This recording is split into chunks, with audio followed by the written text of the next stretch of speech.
झाल्यानंतर आपण आता या ठिकाणी नाथांचं जन्मकस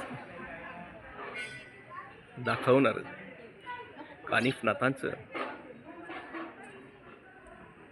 जन्म दाखवणार शिल्प या ठिकाणी उभारलेलं आहे। आपण या शिल्पाचं दर्शन घेत आहोत। उंच बुरुजावरती हे शिल्प बनवण्यात आलेलं आहे।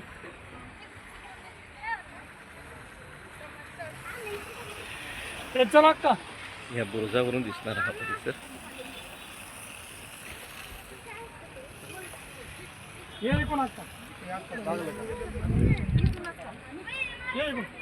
खाली नहीं से यार